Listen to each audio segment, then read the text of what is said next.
I didn't know where to start, but I thought I would start here. It feels like we're in a bit of an information war. I've had people that on the show, Dr. Buttar, Dr. Kaufman, Dr. Mikovits, and their content's being censored, being banned on major platforms. And I'm wondering, why do you think this is happening? Why are people scared to hear those messages? I think it's because we're gaining great ground. Like you said, I've been doing this for 20 years and I've always positioned myself as an expert on problems associated with vaccines because that's where I got started. I went to the National Vaccine Information Center meeting in Washington, D.C. in September of 2000 and listened to scientists and researchers and attorneys and parents of vaccine injured kids and came home and said, how did I miss this? I wasn't vaccinated as a child. I grew up in a chiropractic family. I grew up on chiropractic and vitamins, and none of my cousins or anybody had been vaccinated. And even when I was in the ER, I never really pushed vaccines except the tetanus shot, which I gave out like it was some special kind of candy or something.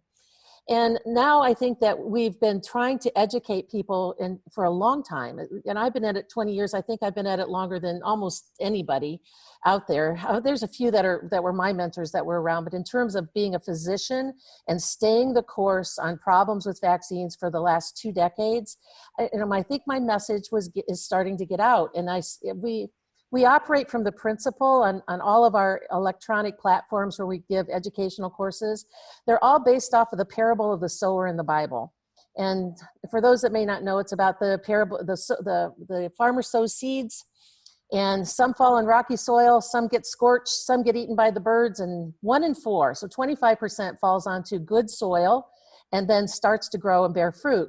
Well, you never know which seed, so which little factoid that you say is going to make the most difference. You really never know where the good soil is. And even when the seed gets in the good soil, you don't know how long it may take to sprout. Because somebody may hear a message that I talk about and really take it in and do good things with it, but they may not become real for them for 5 years until they have their first child. So I've just been sowing seeds for a long time, and a lot of people were starting to grow up and bear fruit and have messages and books and write things on Facebook, and there were more and more people that were actually examining vaccination and looking at the vaccines and going, whoa, wait a minute, I don't want that injected into my child. And it's been published multiple times that if you're trying to really change a paradigm, it only takes about 10 or 11% of a given population to embrace a new paradigm before the 100th monkey shows up and the whole thing flips. And I think we were getting to that point. I think that we were gaining traction. There were more and more parents that were questioning vaccines. In fact, the CDC has given them a label. They've called them vaccine hesitant parents, and they actually have conferences to try to figure out how to convince these people that they're crazy for not vaccinating their kids. And I think that we were just getting to the point where people were looking at the science, because I've personally got a collection of more than 12,000 articles only from peer-reviewed literature showing problems with vaccines. And so if there's a lot, people are starting to look at that. And I think that we were really getting traction, and people were changing their minds and not wanting to vaccinate. And I've long said that the vaccine industry is the economic loss leader of the entire pharmaceutical industry. It's like, if you have a business and you have a forefront, you have a storefront, and there's a big sign in the window that says, come on in and get your free t-shirt. You come in and get your free t-shirt, and while you're in there, they'll try to sell you $1,000 Armani suit. And so, you can go to the public health department and get a flu shot. They come to your place of business. They're always telling you have to vaccinate, have to vaccinate, have to vaccinate.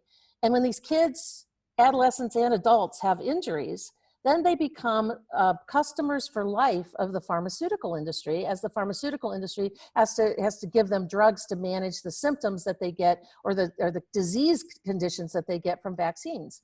So I think we were starting to really make traction and make a difference in their business model, that we were going to economically upend things if people started to revolt and refuse vaccines.